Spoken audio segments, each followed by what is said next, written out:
Ito ang GMA Regional TV News. Mainit na balita mula sa Luzon, hatid ng GMA Regional TV. Patay ang isang mag-asawa matapos maaksidente ang sinasakyan nilang kolong-kolong sa Santo Domingo, Nueva Ecija. Chris, paano sila nadisgrasya? Rafi, nabangga sila ng isa pang kolong-kolong na minamaneho ng isa umanong lasing na driver.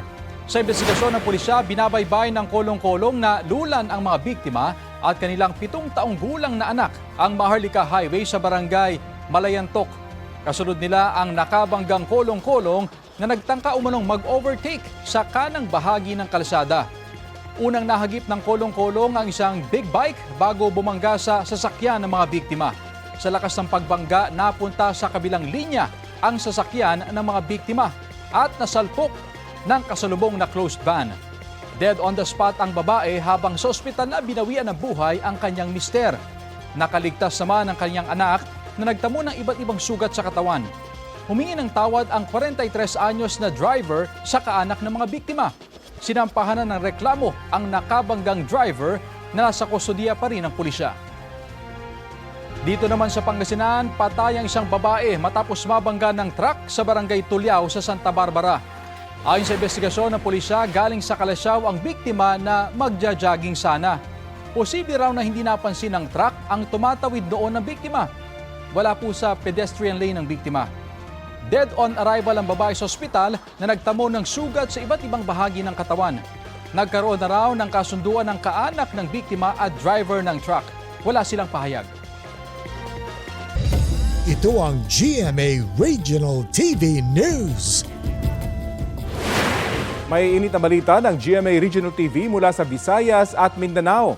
Nasawi sa pananakal ang isang babaeng masahista sa Rojas, Capiz. Sara, sino yung suspect sa krimen?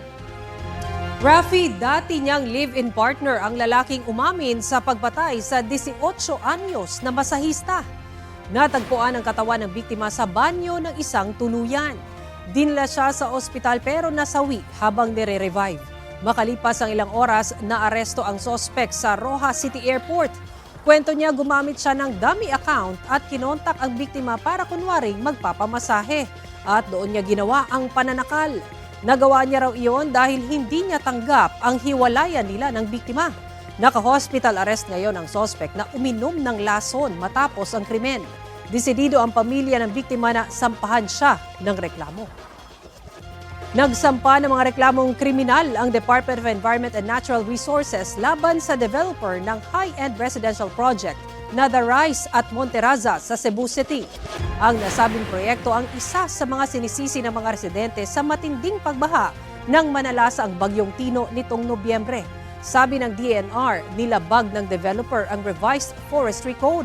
Sa inspeksyon ng DNR matapos ang bagyo, 11 puno na lang daw ang naiwan mula sa mahigit 700 puno noong 2022.